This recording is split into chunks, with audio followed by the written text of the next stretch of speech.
Ya, shalom teman-teman yang ada di YouTube, juga teman-teman yang ada di Zoom. Saya mohon maaf tadi saya cut karena ada masalah internet, tolong doakan. Mari kita berdoa. Terima kasih Bapak, kami mau siap kembali lagi mengulang belajar. Roh Kudus, ambil alih hambamu, berkati jaringan internet, wifi, tutup bungkus semua dengan kuasa darah Yesus. Penuhi hamba dengan hikmat, otoritas, wibawa ilahi yang hamba sampaikan hanya kebenaran firman-Mu yang menutrisi, mengoreksi, membuat kami semakin mengerti apa yang kau kendaki, terutama tentang pengajaran kepemimpinan, strategi kepemimpinan Kristen. Roh Kudus, tolong hamba yang akan mengajarkan ini, biar hamba kau tuntun. Hamba hanya alatmu sembunyikan di balik kuasa salibmu. Dan berkati semua jaringan internet. Di dalam nama Tuhan Yesus kami berdoa. Amin. Selamat sore, selamat bergabung kembali teman-teman yang ada di YouTube yang tadi saya cut, teman-teman yang ada di Zoom ada ratusan, di YouTube ada ribuan, dan di TikTok saya mohon maaf ya, di TikTok saya tetap on. Saudara, kita masuk God Strategy before Human Strategy. Kita masuk pengajaran. Jadi saya dosen kepemimpinan Kristen. Anda yang ada di sini ambil alat tulis dan alat kita. Saudara, saat ini saya akan mengajak tentang kepemimpinan. Kita belajar tentang God strategi. Bagaimana kita harus paham sebelum manusia merancang, Allah sudah bekerja. Manusia merancang, Allah sudah bekerja. Saudara, izinkan saya memulai dengan gambaran sederhana. Bayangkan kita semua berada di dalam sebuah bus. Busnya baru, mesinnya kuat, sopirnya berpengalaman, semua penumpangnya semangat. Dan melajunya cepat.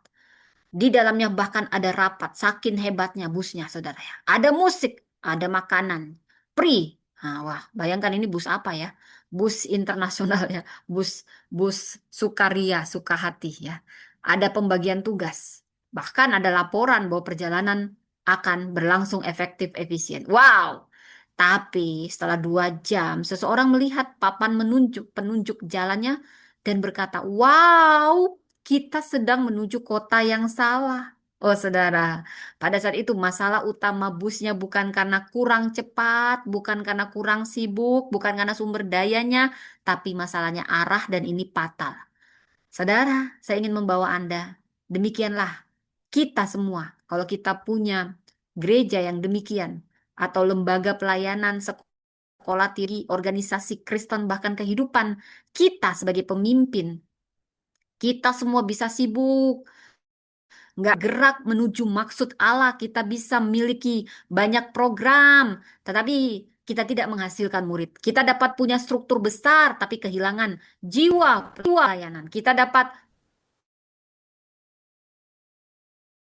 pakai teknik bukan bodoh, tapi bodoh yang nggak pakai AI. Ya, kita dapat memiliki struktur yang besar, tapi kehilangan jiwa pelayanan. Kita dapat memakai teknologi baru, tetapi tidak semakin serupa dengan Kristus. Kita dapat mengadakan banyak rapat, tetapi tidak pernah sungguh-sungguh bertanya, Tuhan, benar nggak ini arahnya Tuhan? Bukannya ambisi saya, bukannya pemaksaan arah dari saya. Saudara, pertanyaan hari ini di mata kuliah hari ini, saudara, ini mata kuliah secara online ya, saudara ya. Kita akan memulainya bukan dengan SWOT, pasti sudah tahu SWOT singkatan SWOT. Tapi bagaimana memakai, dan juga saya nggak akan mengawali bagaimana memakai AI, tapi bagaimana menyusun rencana 5 tahun. Ini juga bukan tentang itu, tapi lebih dasar, saudara.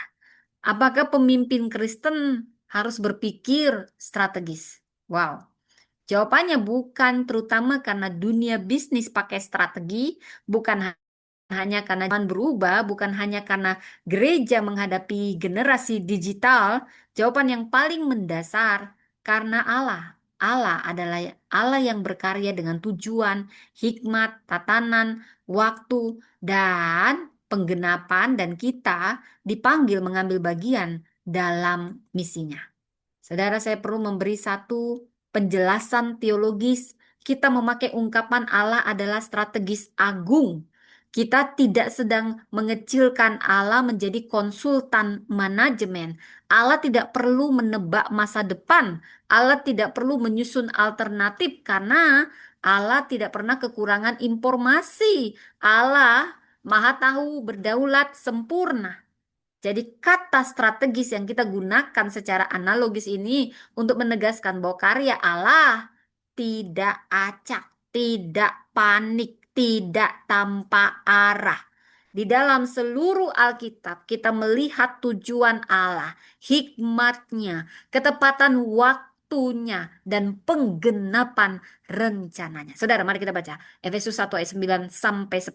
Paulus mengatakan bahwa Allah menyatakan rahasia kehendaknya sesuai kerelaan yang telah ditetapkannya dalam Kristus menuju kegenapan waktu untuk mempersatukan segala sesuatu dalam Kristus. Perhatikan kata-katanya, kehendak, ketetapan, waktu, penggenapan, dan Kristus. Sejarah menurut Paulus bukan rangkaian kejadian yang tidak terhubung. Sejarah bergerak menuju tujuan Allah dalam Kristus. Saudara, jadi sebelum kita susun strategi kita manusia, kita harus tahu dulu menempatkan diri kita dalam misi Allah. Bukan Allah dalam misi kita dalam misi Allah.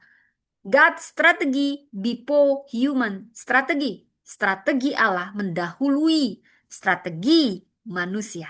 Saudara, Allah, missio Dei, dan dasar teologi strategi.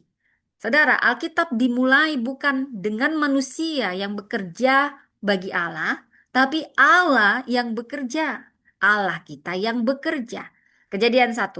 Bukan buku teks manajemen. Kita tidak boleh memaksa setiap hari penciptaan menjadi metode organisasi modern. Tetapi narasi penciptaan memperlihatkan Allah sebagai pencipta yang memberi hidup, membentuk tatanan, membedakan, mengisi, memberkati, mengevaluasi ciptaannya sebagai baik, lalu mempercayakan mandat pada manusia. Ada tujuan, tatanan, batas, evaluasi, mandat. Kejadian 1 ayat 26 sampai 28. Manusia laki-laki perempuan diciptakan menurut gambar Allah, imago Dei, menerima mandat mengelola ciptaan. Ini penting karena identitas kita mendahului tugas. Manusia itu imago Dei, gambar Allah. Sebelum manusia menghasilkan apapun, martabat mendahului produktivitas. Karena itu, strategi Kristen tidak boleh memperlakukan manusia sebagai tenaga kerja. Angka, kehadiran, sumber daya, suara pemilih, alat untuk membesarkan nama pemimpin. No, no, no, no, no, no. Staf bukan sekedar resource. Seorang relawan bukan mesin pelayanan. Jemaat bukan angka. Perempuan bukan pelengkap. Generasi muda bukan sekedar target pemasaran gereja. Setiap kita manusia membawa martabat sebagai imago Dei, gambar Allah. Artinya strategi harus punya batas moral. Nggak boleh kita bilang yang penting hasilnya besar, besar, besar, makan tuh besar. Lalu kita korbankan orang, padahal kita organisasi Kristen. Tujuan yang rohani tidak membenarkan cara yang tidak rohani. Dominion, bukan domination. Berkuasa, bukan menindas. Kepemimpinan itu penata layanan atas mandat yang diterima, terbatas, dan dipertanggungjawabkan kepada Allah. Manusia jatuh ke dalam dosa, tetapi Allah tidak meninggalkan ciptaannya. Dalam Kejadian 3 ayat 15, di tengah kehancuran akibat dosa, muncul janji tentang keturunan yang menghancurkan kuasa ular. Dari sana seluruh Alkitab bergerak dalam satu alur besar. Abraham dipanggil, Israel dibentuk, Daud terima janji, Nabi menyuarakan pengharapan Kristus datang. Salib dan kebangkitan jadi pusat penebusan. Gereja diutus kepada bangsa-bangsa dan sejarah bergerak menuju langit dan bumi yang baru. Ini yang kita sebut missio Dei, misi Allah. Gereja tidak menciptakan misi, lalu minta Allah yang memberkati. Allah memiliki misi, dan gereja diundang mengambil bagian, saudara. Jadi semuanya dari Allah. Bukan kita yang suruh Allah memberkati apa yang jadi misi kita. Karena itu pertanyaan strategis saat ini. Apa program yang bukan tentang apa program yang ingin kita buat, tapi apa yang sedang Allah kerjakan dan bagaimana kita taat ambil bagian di dalamnya. Program adalah sarana, organisasi alat, gedung wadah, teknologi instrumen, kerajaan Allah, tujuan yang lebih besar daripada semuanya.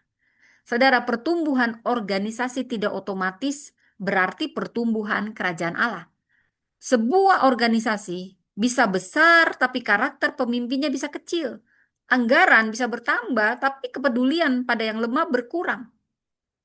Jumlah penonton bisa naik, tapi pemuritan tidak terjadi. Karena itu, kingdom leadership tidak terutama bertanya bagaimana nama kita semakin dikenal, tapi bagaimana kebenaran, kasih, keadilan, rekonsiliasi, kekudusan, dan kehidupan Kristus semakin nyata.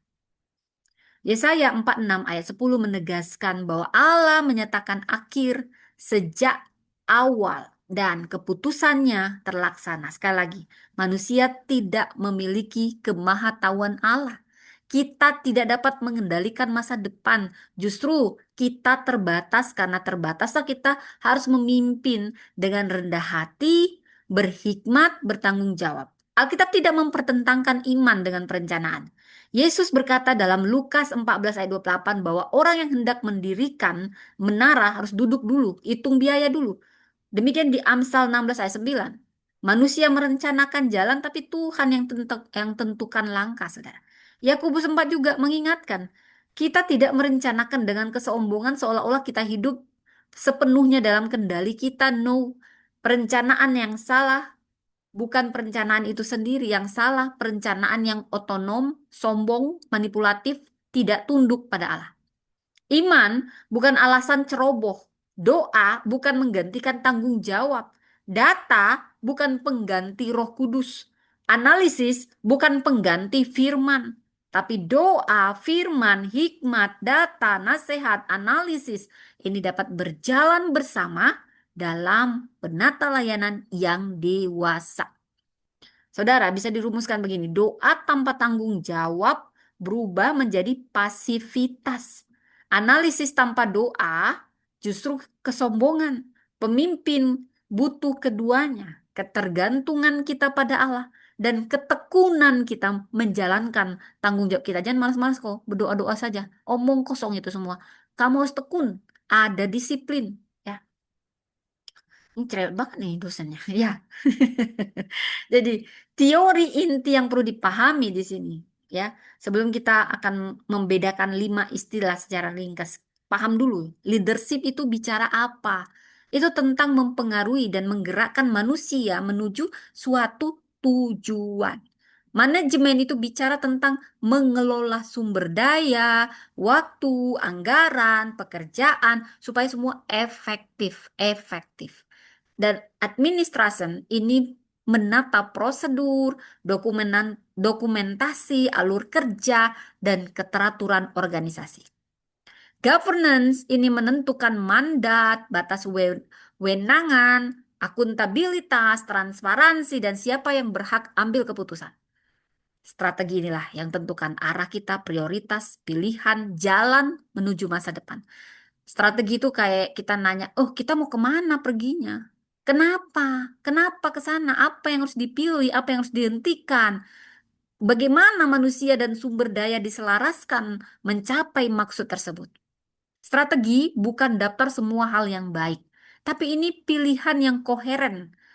Mungkin karena sumber dayanya terbatas, pasti bilang iya kepada satu prioritas. Dan ini akan berganti tidak kepada hal yang lain. Tapi leadership tanpa strategi, kepemimpinan gak ada strategimu, itu hanya membuat kita menggerakkan orang dengan cepat ke arah yang salah. Tapi ingat, strategi juga gak ada leadershipnya atau kepemimpinan. Ini semuanya dokumen omong kosong. Jadi manajemen tanpa mission jadi mesin rutinitas. Governance tanpa integritas semuanya jadi birokrasi. Dan seluruhnya tanpa teologi ini berubah jadi proyek membangun kerajaan pribadi. So, strategi Christian leadership itu kemampuan pemimpin tunduk, tunduk, tunduk pada firman, pada Roh Kudus. Pahami misi Allah, bukan kamu yang buat visi misi lalu oh berkati Tuhan. Pahami visinya dari Allah, semua berasal dari Allah. Baca konteks, pilih prioritas, selaraskan dengan manusia sumber daya dan bertindak dengan integritas demi apa? Demi penggenapan maksud Allah, bukan maksudmu. Kita membaca 4 living case study. Saudara, saya mau bawa Anda. 2 tokoh pria, tokoh wanita, Musa, Samuel, Deborah, Esther. Masing-masing akan memberi satu kata kerja bagi pemimpin strategis. Saudara, ingat ini, catat. Musa, kita belajar tentang tata. Musa, tata. Samuel, dengar. Dengar. Deborah, gerakkan. Gerakkan. Dan Esther, bertindak pada waktunya. Tahu kapan harus bertindak. Dan diam-diam pada saat bertindak. Jangan kau banyak ngomong. Pada saat harus diam, diam, diam. Jadi Musa membangun sistem, bukan ketergantungan, sistem. Kita baca di Keluaran 18, Israel keluar dari Mesir, bukan lagi budak, tapi komunitas besar yang sedang belajar sebagai umat perjanjian. Lalu masalah datang. Si Musa dari pagi sampai petang berdiri kasihan. Jadi seorang diri ngadili perkara rakyat. Rakyatnya pun kasihan, Musanya pun kasihan. Banyak antrean. Ada perselisihan keluarga dibawa ke Musa. Persoalan kepemilikan Musa, Musa, Musa, Musa, Musa. Pokoknya dipanggil Musa, Musa. Konflik antar orang. Tentang kehendak Allah. Semuanya di satu meja. Mejanya Musa. Lalu ini bukan tanggung jawab saya. Tapi bukankah saya dipanggil Tuhan, saya bertemu Allah. Tapi Yitro, untunglah. Makanya dengarkan orang. Jangan anggap Allah apa kamu. Saya yang belajar master teologi. Kamu ngajarin saya. Ya istri itu sering dipakai Tuhan juga ya sama bapak-bapak. Diam. Masak aja di dapur. Saya yang belajar teologi, dengerin istrimu. Karena Tuhan sering memakai orang-orang yang gak diperhitungkan. Untuk bicara. Memberi ide. Untung si Musa ini hormat banget sama mertua. Makanya hormati mertuamu ya. Kok jadi ke situ ya? Ya, hormati mertua, hormati yang lebih tua, jangan anggap remeh karena zaman AI modern-modern. Apa kamu tua kagak tahu apa-apa? Oh, mereka sudah makan asam garam. Roh Kudus membicara, bilang soal ini.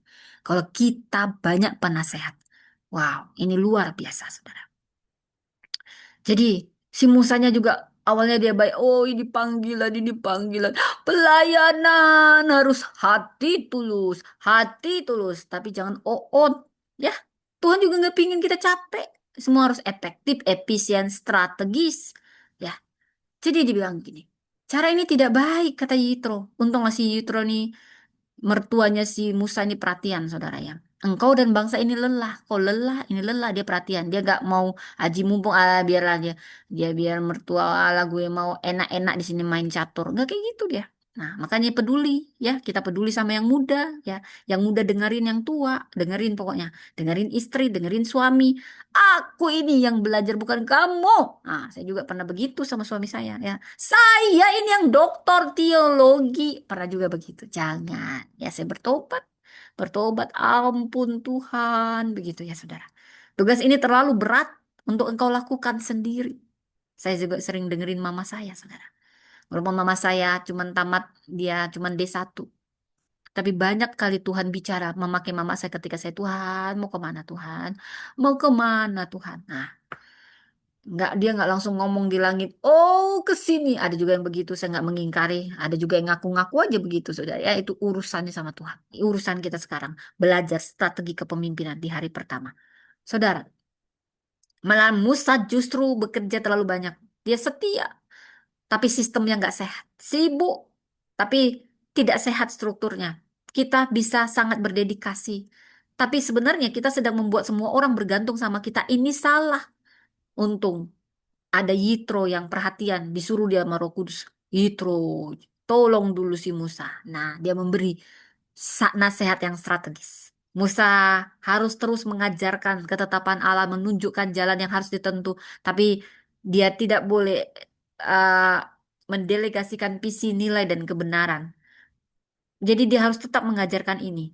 Musa, yang kedua, Musa harus memilih orang yang cakap. Jangan sembarangan pilih, jangan salah pilih. Berdoa dulu, berdoa. Takut akan Allah, dapat dipercaya. Bukan hanya banyak duit, tapi bisa dipercaya. Ya, banyak taktik, bukan, tapi bisa dipercaya. Dan membenci suap. Jadi, delegasi bukan sekedar cari orang yang bersedia. Karakter, kompetensi harus berjalan bersama. Saudara, tanggung jawab dibagi menurut tingkatan. Pemimpin 1.000, 100, 50, 10. Ada struktur, ada rentang kendali, ada distribusi beban. Dan keempat, perkara biasa tangani sama pemimpin yang cocok untuk itu. Udah cakep, nggak perlu kita. Dengan perkara yang sukar, barulah dieskalasi naik ke Musa. Ini bukan lepas tanggung jawab, tapi ini kejelasan hak keputusan. Ini strategi ringkas. Kalau kita ringkas, kita perlu mengajarkan nilai, memilih orang-orang tepat, membagikan kewenangan, dan tetap dalam jalur eskalasi. Saudara pemimpin strategis ya saudara, ini bukan orang yang harus menyentuh seluruh pekerjaan. Pemimpin strategis memastikan setiap pekerjaan disentuh orang yang tepat. Bayangkan orkestra, konduktornya nggak main semua alat musik kan? Konduktor itu hanya berlari ke pion, nggak kalau dia dari pindah-pindah dari piano ke biola, ke trompet, ke perkusi, kacau. Tapi konduktor itu adalah paham partitur, jaga arah, satukan tempo, tolong setiap pemain memberi bagian terbaiknya. Begitu pula gereja, begitu pula pendeta pemimpin. Ya, nggak semua harus jadi pemain musik, operator multimedia, konselor ya, penanggung jawab keuangan, pengambil setiap keputusan dan pusat semua komunikasi. Bila semuanya menunggu satu orang, organisasi jadi nggak terkontrol. Dan ini sebenarnya organisasi nampaknya aja terkontrol, tapi rapuh. Jadi ada perbedaan, jadi pusat visi dengan pusat segala pekerjaan ini jauh beda. Dari sini kita belajar dari Musa. Pelayanan kita harus punya pembagian keputusan yang jelas. Apakah orang tahu apa yang boleh mereka putuskan tanpa menunggu pemimpin tertinggi? Membina orang atau hanya pakai mereka, kita bisa pilih. Lihat karakternya. Bukan karena dekat aja, bukan karena penjilat-penjilat. Banyak lihat karakternya. Dan kita harus memberi kepercayaan wewenang yang sepadan dengan tanggung jawab. Saudara, kadang pemimpin berkata nggak ada orang yang bisa kerjain seperti saya. Ini pemimpin bodoh.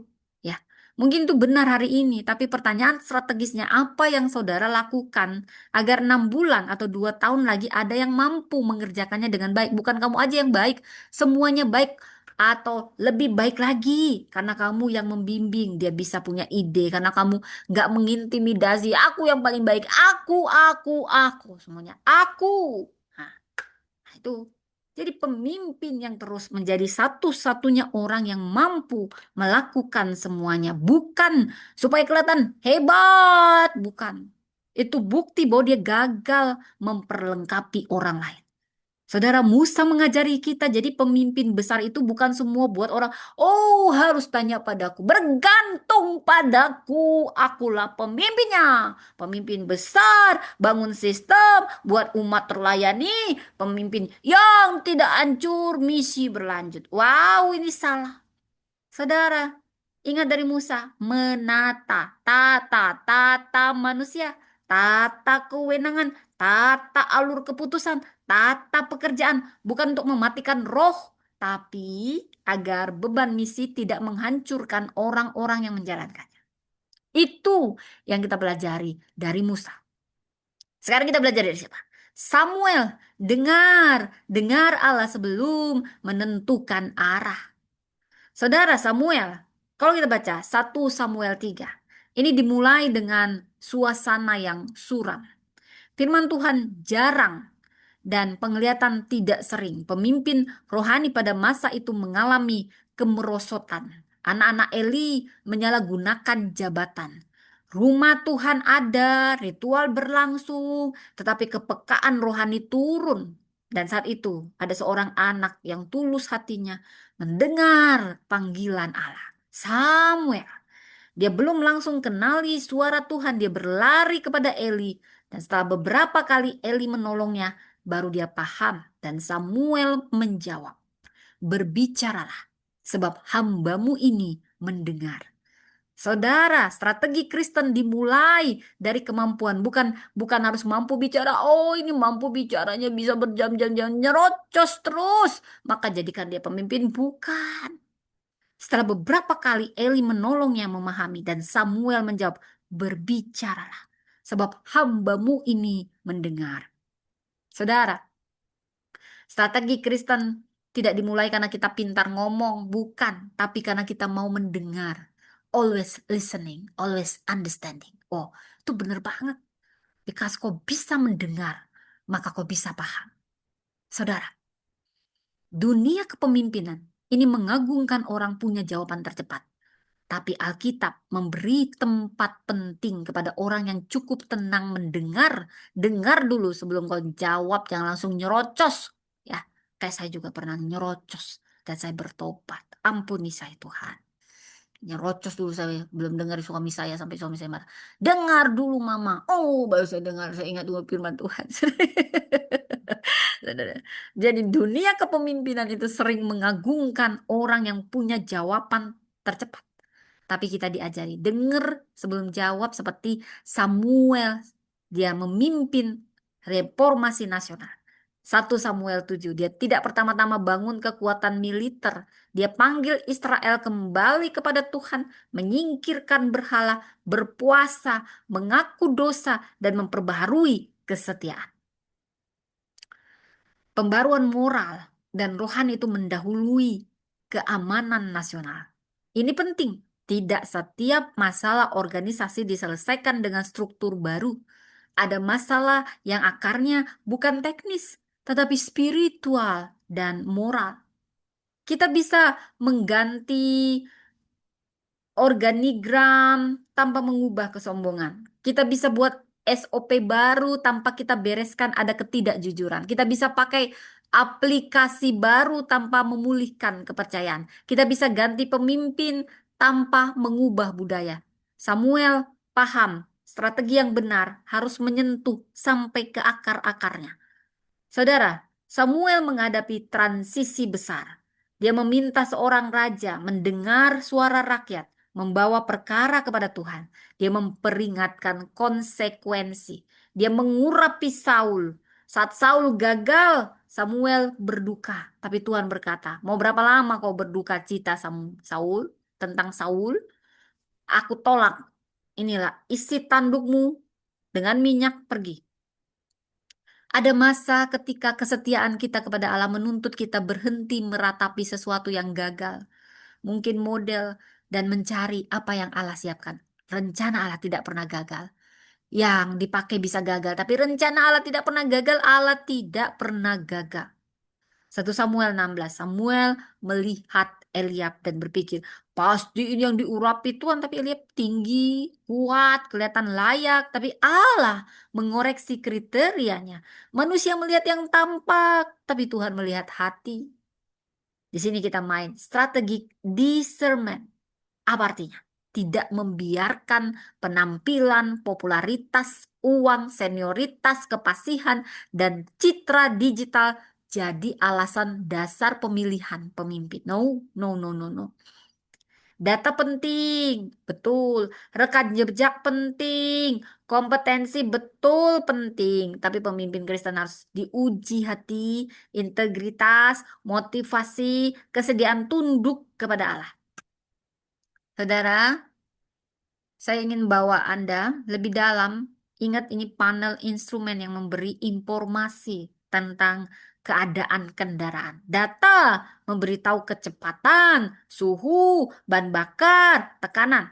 Tetapi panel instrumen tidak menentukan tujuan perjalanan. Kita masih butuh utara, arah yang benar. Bagi pemimpin Kristen, firman Allah menetapkan utara moral dan teologis. Tapi Roh Kudus memimpin dalam ketaatan. Komunitas iman itu menolong, menguji, tapi data dan analisis membantu membaca medannya. Jangan buat panel instrumen atas nama iman. Jangan pula menyembah panel instrumen seolah angka dapat menggantikan Allah. Saudara, misalnya nih sebelum rapat strategis, apa yang sungguh-sungguh kita dengar? Kita sungguh-sungguh mendengar apa? Ini bukan hanya membuka dengan doa, ya kita udah berdoa, ya 2 menit ya. Nah, kalau ngobrol bisa panjang ya. Lalu semua keputusan ditentukan berdasarkan kepentingan kita. Tapi tanya apa ada ruang bagi firman mengoreksi rencana kita? Adakah suara yang berbeda yang kita izinkan berbicara? Mungkin kita maunya ke sini, ada yang nggak setuju. Kita dengerin nggak? Apakah kita berani ngakuin model lama nggak lagi efektif? Atau kita mau terus-terus itu? Apakah kriteria pemilihan pemimpin kita itu berpusat pada karakternya atau pencitraannya, saudara? Dari sini Samuel mengajari kita semua jadi pemimpin bahwa keputusan strategis itu tidak dimulai dari suara yang paling keras, oh, yang bisa marah-marah ya, anggota MPR DPR di viral videonya. Belum tentu suaranya yang paling keras itu paling benar. Mungkin aja dia udah diuangi juga, saudara. Tapi dari hati yang paling siap mendengar Allah. Jadi tadi tata dari Musa. Yang kedua, dengar. Dengar, always listening, always understanding. Always listening, always understanding. Dengar Tuhan, dengar firman, dengar realitas, dengar orang yang terkena dampak keputusan kita. Dengar sebelum buat arah. Sekarang kita belajar lagi dari perempuan yang powerful ini. Namanya Deborah. Dia menggerakkan orang yang tepat dengan cara kolaborasi. Wow. Kalau mau tuntas, baca di Hakim-Hakim 4 sampai 5. Di situ situasi Israel lagi krisis. Ditindas Yabin Raja Kanaan. Dan ditindas panglimanya yang seram namanya Sisera. Ada mereka tuh diukur semua dengan kecanggihan bagaimana persenjataannya. Mereka punya 900 kereta besi. Selama 20 tahun Israel merasa itu tekanan berat. Dan di tengah keadaan itu, Allah memanggil Deborah. Deborah adalah nabiah dan dia hakim. Inilah bukti Allah gak pernah bedain. Oh, semua pemimpin harus laki-laki. No. Tidak ada kaitannya kepemimpinan dengan gender. Tapi siapa yang mau dengar Allah? Semua kepemimpinan itu panggilan dan pembentukan. Gak ada soal gender. Mau laki-laki perempuan dipakai oleh Allah. Allah gak pernah bedain. Siapa kamu bedain laki-laki perempuan dalam kepemimpinan? No. Kok marah-marah Ibu Priscila? No, no, no, no. Jadi, jadi selama puluhan tahun tekanan itu berat. Di tengah keadaan itu, orang-orang Israel datang berhakim sama Deborah. Tahu kredibilitas Deborah. Dia ini figur utama yang Allah pakai untuk memimpin umat di masa krisis. Deborah panggil Barak, sampaikan perintah Tuhan. Kumpulkan 10.000 orang Naftali Jebulon ke Gunung Tabor. Tuhan akan serahkan Sisera. Itu kata Tuhan. Baraknya masih ragu. Dia pergi kepada Deborah. Dia tanya, tapi Deborah melihat keraguannya. Lalu dia ingatkan, kalau kau pergi, aku pergi. Semua bergantung sama Deborah. Lalu diingatin sama Deborah, tapi kehormatan akhir Sisera ini yang nyebelin ini akan jatuh pada seorang perempuan. Bukan Deborah juga, dia sudah tahu.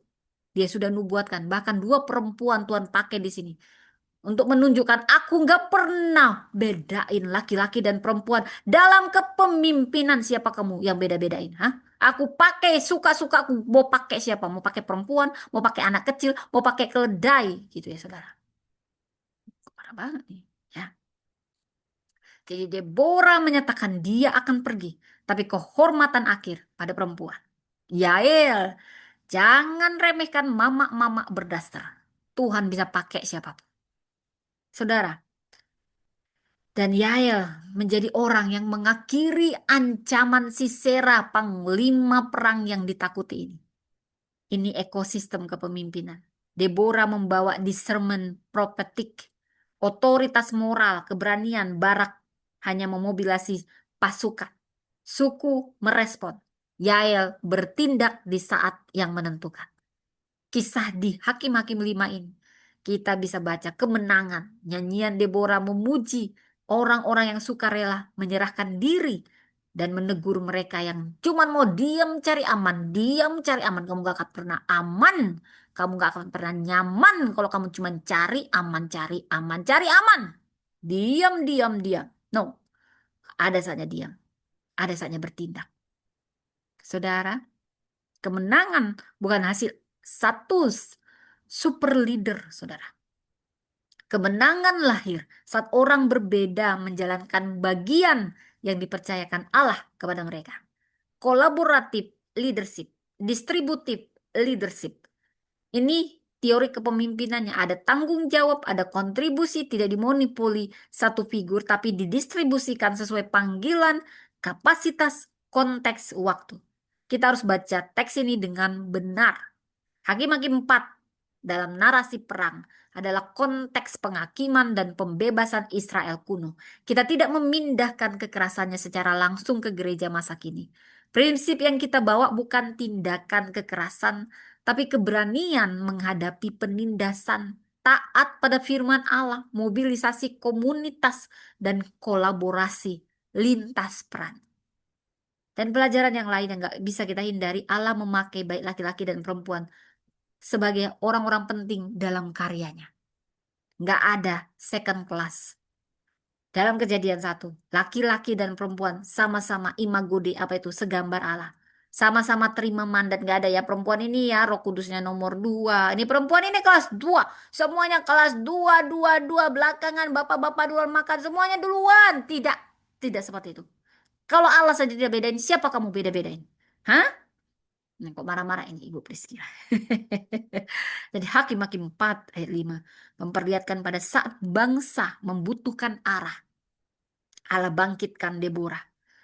Tidak penting karena dia kayak laki-laki, nggak ada urusannya itu. Oh, yang gemulai juga malah Tuhan pakai lebih anggun, kadang dia cari yang cantik untuk siasat, bukan siasat, untuk alatnya. Penting ya semua itu. Jadilah seperti yang Allah panggil dengan keunikan kita masing-masing. Penting karena setia pada panggilan Allah. Apapun tradisi gerejawi mengenai jabatan tertentu, kita nggak tolak anggapan tentang karunia, hikmat, keberanian, kontribusi. Perempuan ini bukan hanyalah kiasan. Gereja yang mengabaikan karunia perempuan, itu dia sedang bodoh mempersempit kapasitas tubuh Kristus sendiri. Saudara bayangkan tim estafet. Pelari pertama nggak menang lomba sendirian. Pelari kedua juga nggak boleh berkata karena saya yang ada di garis akhir. Nggak ada. Yang lain nggak penting. Nggak benar itu. Kepentingan, kemenangan itu butuh tongkat yang diterima, dijaga, dan diserahkan tepat waktu. Demikian juga orkestra. Musik itu bukan terletak pada satu instrumen yang paling keras. Dia aja gitar, gitar, drum, drum, drum, drum. Tapi keharmonisan banyak instrumen di bawah satu partitur. Dalam pelayanan partitur kita adalah maksud Allah. Roh Kudus yang bagi kita karunia. Tugas pemimpin bukan buat orang semua bunyinya sama ya. Siapa yang gak sama kamu melanggar? Tidak, tidak, tidak. Tapi menolong setiap orang. Memberi suara yang tepat bagi satu kesaksian yang utuh. Saudara, di sini kita lihat Deborah utuh. Sangat relevan. Siapa yang belum hadir di meja keputusan kita? Apakah perempuan hanya diminta bekerja di dapur, di kasur, di sumur, dapur, kasur, sumur? No, no, no. Nah, itu lagu baru, saudara. Jadi ada generasi muda yang hanya dijadikan penonton, penonton, penonton. Apakah profesional di bidang kesehatan, pendidikan, hukum, bisnis, teknologi, media diberi ruang menyumbangkan keahlian? Apakah kita membangun kemitraan atau merasa semua harus berada di bawah nama organisasi kita? Pemimpin yang insecure tidak aman akan mengumpulkan orang lemah agar dia nampak besar. Atau dia akan meredupkan nyala api orang lain agar nyala apinya yang kelihatan. Pemimpin yang strategis tidak seperti itu. Dia akan mengembangkan orang-orang agar misi makin kuat, misi Allah makin kuat, makin besar. Deborah nggak takut Barak jadi kuat.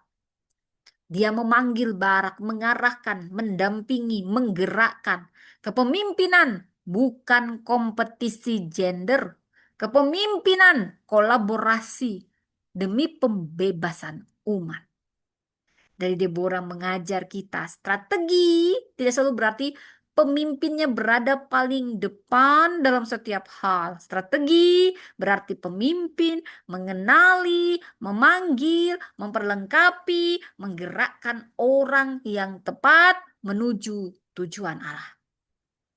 Jadi dari Deborah tadi yang pertama apa? Tata, dengar, dan gerakkan. Gerakkan karunia yang tertidur, gerakkan generasi yang gak diberi ruang, gerakkan kemitraan, gerakkan umat dari ketakutan menuju ketaatan. Lalu kita belajar lagi. Dari Esther, si cantik Esther. Ratu Esther. Ratu yang cantik luar dalam. Saya juga berdoa seperti itu. Ratu Esther, cantik luar dalam, awet muda. Kau coba kan ke situ. Kenapa doanya seperti itu? Dari sini kita belajar. Perempuan ini punya keberanian, diplomasi, risiko, ketepatan waktu. Saudara, dari Esther, kitab Esther punya keunikan. Nama Allah nggak ada, saudara. Nggak ada secara eksplisit. Tapi pemeliharaan Allah, providensia Allah terasa di seluruh cerita dari awal hingga akhir. Saat itu bangsa Yahudi jadi buangan di Persia. Esther orang Yahudi yang minoritas jadi ratu. Tapi ada yang sirik namanya Haman karena dia benci sama Mordekai, nggak nyembah dia, mau seluruh orang-orangnya Yahudi bumi hanguskan. Haman ini ditelaah. Dia ini juga keturunan Hagak, Agak yang pernah tidak dibasmi si Saul dengan sempurna. Makanya kalau disuruh basmi, basmi. Karena akan ada celah-celah, akar-akar dosa, saudara. Jadi Esther jadi ratu. Tapi dia nggak aman atau bebas bertindak. Dia berada di pusat kekuasaan dan rentan, tetap rentan. Saat mau dimusnahkan orang Yahudi, Mordekai ngomong sama Esther untuk bertindak. Dia mengingatkan Esther. Dan Esther pun mengatakan, kalau nggak dipanggil sama raja, hukumannya mati. Mordekai langsung ngerti, kau jangan cari aman, kau jangan coba-coba kan. Dia menjawab dengan kata yang mengguncang. Jangan sangka engkau akan lolos hanya karena berada di istana. Mungkin justru saat seperti ini engkau capai kedudukan itu. Esther lalu ambil keputusan. Perhatikan saudara, dia tidak bertindak ceroboh. Dia minta orang Yahudi puasa 3 hari. Dia dan dayang-dayangnya juga berpuasa. Setelah persiapan rohani, komunal, dia berkata, kalau terpaksa aku mati, biarlah aku mati. Ini keberanian saudara. Ini keberanian saudara. Keberanian bukan tidak melihat risiko. Keberanian adalah melihat risiko dengan jernih dan tetap taat karena ada nilai yang lebih besar daripada keselamatan diri. Kemudian Esther masuk menghadap raja, diterima, tidak langsung meledakkan semua informasi. Dia mengundang raja dan Haman ke perjamuan, mengundang mereka bahkan sampai 2 kali perjamuan karena dia berstrategi. Dan saat yang tepat setelah situasi terbentuk, strateginya mulus, anggun, elegan. Dia menyatakan identitasnya. Hati raja sudah jatuh cinta penuh sama wanita yang cantik, cantik, cantik. Luar dalam ini kayak saya, saudara. Biar jadi. Amin, amin, amin ya. Jadi menjelaskan ancaman terhadap bangsanya dan menunjuk Haman sebagai pelaku. Jadi, strategi Esther ini punya beberapa unsur, saudara. Pertama, spiritual preparation. Perempuan itu identik dengan persiapan. Kekuatan Esther di persiapan. Dan gak sembarangan persiapan. Inilah strategi. Spiritual preparation. Puasa, solidaritas, ketergantungan kepada Allah. Kedua, risk awareness. Dia paham hukum, protokol, konsekuensi. Ketiga, stakeholder awareness. Dia paham karakter raja, posisi Haman, dinamika istana. Dan keempat, sequence. Dia tidak membuka semua langkah sekaligus, ada urutan. Dan kelima, timing. Dia tunggu saat kebenaran dapat didengar dan keputusan dapat dibuat. Keenam, strategi moral courage. Pada akhirnya dia bicara jelas, dia menyebut ada ancaman dan mempertaruhkan dirinya untuk orang lain. Ini disebut political intelligence dan krisis leadership. Kita harus bisa membedakannya dari manipulasi. Ini bukan manipulasi.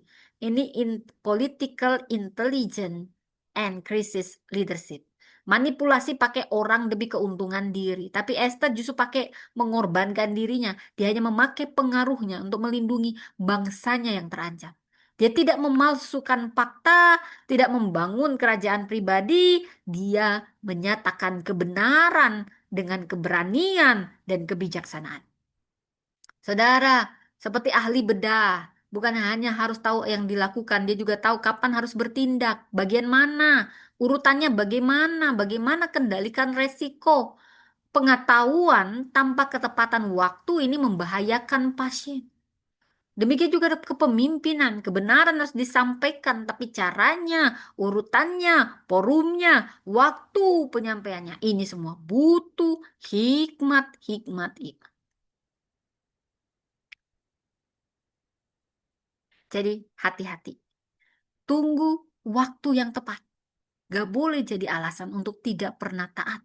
Esther tidak menunda demi kenyamanan. Dia mempersiapkan ketaatan. Dan ini penting. Menunggu waktu Tuhan bukan artinya menunda ketaatan. Tapi menunggu waktu Tuhan adalah mempersiapkan ketaatan agar dilakukan dengan tepat. Saudara, kisah Esther ini menyentuh. Mungkin Anda di gereja melihat banyak penyalahgunaan kuasa. Anda lihat di sekolah, rumah sakit, lembaga sosial, pemerintahan, bisnis, ruang publik. Anda lihat banyak orang rentan, gak didengar karena gak siapa-siapa, nobody. Mungkin saudara punya akses yang gak dimiliki orang. Pertanyaannya, apa Anda mau cari aman, cari nyaman? Oh, ini apa untungnya buat saya? Yang dipikirin untung, untung, untung, untung, untung, rugi. No. Tapi kita bertanya, Tuhan, dengan posisi saya ini, apa yang ingin kau kehendaki aku lakukan, yang aku lindungi melalui akses ini? Ada saat ketika diam itu adalah hikmat, diam adalah emas, tapi ada saatnya juga. Ketika diam cuman cari nyaman, lu tahu membela, lu cuman diam, itu perlindungan diri, lu nggak akan bebas dari situ. Tabur tuai, membiarkan ketidakadilan berlangsung. Saudara, dari strategi Esther tidak lahir dari ambisi, tapi ini lahir dari identifikasi dengan penderitaan bangsanya. Dia memakai posisi untuk pelayanan, bukan pelayanan untuk posisi. Esther mengajarkan kita pemimpin strategis tahu baca waktu, tahu hitung resiko, tahu bangun dukungan, tahu bicara dengan berani ketika kehidupan orang lain dipertaruhkan. Jadi, yang keempat, bertindak pada waktunya. Tadi apa? Tata, dengar. Terus apa lagi yang dari Deborah? Gerakkan, bertindak pada waktunya dari Esther. Dan semua keteladanan yang utama, mari kita lihat bagaimana Kristus. Kristus strateginya berbentuk salib dan pemuridan. Saudara, hati-hati. Tokoh Alkitab tidak hanya kita ubah jadi contoh manajemen. Pusat Alkitab bukan Musa, Samuel, Deborah, Esther. Pusatnya Kristus. Yesus bukan hanya model pemimpin strategis, dia model semua teladan pemimpin. Tuhan dan Juru Selamat tiada tanding, tiada banding. Tidak sekedar meniru metodenya, kita menerima keselamatan, menerima hidup, kuasa, pengutusan darinya. Matius 28 ayat 18 sampai 20, Yesus katakan segala kuasa di surga di bumi diberi kepadaku. Dengan otoritas itu dasarnya murid diutus untuk menjadikan semua bangsa murid, membaptis, mengajar, melakukan segala sesuatu yang diperintahkannya dengan janji penyertaannya. Jadi pusat perintah amanat agung, jadikan murid. Yesus tidak berkata, buatlah sebanyak mungkin acara-acara. Tapi dia katakan, bangunlah. Dia juga nggak bilang, bangun merek-merek pribadi. Dia tidak berkata, pastikan semua orang bergantung padamu. Dia memerintahkan pelipat gandaan murid yang taat. Selama pelayanannya, Yesus melayani banyak orang, membentuk 12 orang secara intensional, memberi ruang lebih dekat kepada 3 orang.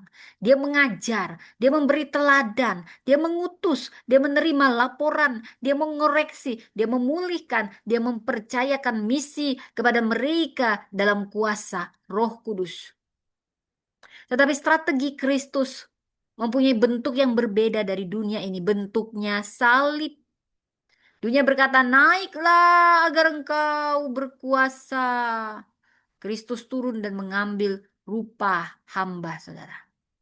Dunia berkata, pertahankan hidupmu. Tapi Kristus bilang, dia menyerahkan dirinya untuk kita. Mungkin dunia berkata, gunakan orang mencapai tujuanmu. Nah, ini manipulasi. Tapi Kristus menyerahkan diri untuk menyelamatkan kita manusia. Salib tampak seperti kekalahan, tapi inilah pusat kemenangan penebusan. Strategi Kristen tidak boleh diukur hanya dari kecepatan, skala, kemenangan institusional, atau popularitas. Strategi yang setia kadang menuntut pengorbanan, kesabaran, kehilangan status, bahkan jalan yang tampak lemah di mata dunia. Kita tidak mengejar keberhasilan dengan cara apapun. Kita mengikuti Kristus. Karena itu strategi kepemimpinan Kristen harus bersifat krusiform, salib, benar, melayani, rela berkorban, jaga martabat manusia, dan berorientasi pada kehidupan orang lain. Saya tutup 4 pertanyaan. Kita simpulkan. Dari Musa kita belajar apa? Tata, bangun sistem, bangun kewenangan, bentuk pemimpin agar pelayanan tidak bergantung pada satu orang. Dari Samuel kita belajar dengarkan Allah, firman, realitas, komunitas sebelum menentukan arah. Dari Deborah kita belajar gerakkan, kenali karunia laki-laki, perempuan, bangun kolaborasi kerjasama. Kita gerakkan umat menuju ketaatan. Dan dari Esther kita belajar bertindaklah pada waktunya. Persiapkan diri. Secara rohani pahami resiko. Pilih urutan, bicara dengan keberanian. Dan dari Kristus kita diingatkan semua, muridkan, jangan bangun ketergantungan pada diri kita. Bentuk manusia yang bisa melanjutkan misi Allah dan melakukan semuanya dalam pola salib. Saya ajak Anda menjawab 4 pertanyaan ini di hadapan Tuhan.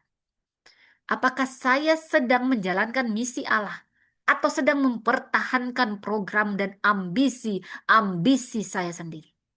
Kedua, bagian apa yang harus saya delegasikan? Siapa yang harus saya bentuk? Ketiga, suara siapa yang belum saya dengar? Tuhan, firman, orang yang terkena dampak, perempuan, generasi muda, atau anggota tim yang selama ini tidak dianggap? Apakah ada tindakan berani yang harus saya lakukan pada musim ini? Bukan dengan ceroboh, tapi doa, hikmat, tepat waktu. Saudara, gereja pada abad yang satu ini menghadapi dunia yang cepat berubah. Teknologi AI, budaya digital. Ada kegelisahan generasi, ketidakpastian ekonomi, perubahan sosial. Injil gak berubah, saudara. Tuhan gak berubah, tapi konteks pelayanan berubah. Kesetiaan menuntut kita membaca konteks bijaksana dengan bijaksana. AI itu alat bukan Roh Kudus. Data alat bukan kebenaran tertinggi. Strategi alat bukan Tuhan. Organisasi alat bukan kerajaan Allah. Kristus tetap kepala gereja. Missio Dei tetap milik Allah. Kita hanyalah penata layanan. Karena itu jangan hanya jadi pemimpin yang sibuk, jadilah pemimpin eh, bukan kita tuh mau terkenal atau banyak pengikut, tapi kita tahu arah, kita kenal Tuhan. Pemimpin yang membangun orang, bukan memakai orang. Beda membangun orang dengan yang sekedar memakai orang, saudara. Pemimpin yang mendengar sebelum memutuskan. Pemimpin yang membuka ruang bagi karunia orang lain. Pemimpin yang berani bertindak pada waktunya. Pemimpin yang meninggalkan murid bukan sekedar monumen. Saudara, strategi bukan sekedar teknik manajemen, strategi respon yang bijaksana dan taat terhadap misi Allah di dalam sejarah. God strategi before human strategi. Mari kita berdoa. Bapa, terima kasih kau pemilik sejarah, pemilik misi. Kami tahu kami terlalu sering menyusun rencana tanpa sungguh-sungguh cari wajah-Mu. Kami sibuk mempertahankan program, nama, jabatan, kenyamanan kami. Ampunilah kami ketika strategi kami berpusat pada ego, ketika manusia kami perlakukan sebagai alat, ketika kami takut mendelegasikan, ketika kami memilih berdasarkan penampilan, ketika kami membungkam karunia orang lain dan kami diam saat kebenaran harus disuarakan. Ajari kami seperti Musa, membangun sistem melayani, membentuk orang lain. Ajari kami seperti Samuel mendengar suaramu, menilai dengan hati yang tunduk pada firman. Ajari kami seperti Deborah berani berkolaboratif, menggerakkan setiap karunia yang kau tempatkan dalam tubuh Kristus. Dan ajari kami seperti Esther, berdoa, baca waktu, menghitung resiko, memakai pengaruh untuk melindungi yang rentan. Terutama bentuklah kami semakin serupa Kristus, pemimpin yang melayani, Tuhan yang menyerahkan diri, juru selamat yang memuridkan, dan mengutus. Tundukkan strategi kami kepada misimu. Kuduskan cara kami, jernihkan prioritas kami. Beri keberanian untuk berkata tidak pada ambisi pribadi dan ya pada kehendak Tuhan. Pakai hidup gereja, sekolah, lembaga, profesi, teknologi, dan seluruh sumber daya yang kau percayakan kepada kami untuk menghadirkan kebenaran, kasih, keadilan, rekonsiliasi, dan kehidupan kerajaan-Mu. Dalam nama Yesus kami berdoa. Amin. Demikian saat ini saudara. Terima kasih bagi Anda yang sudah sedia.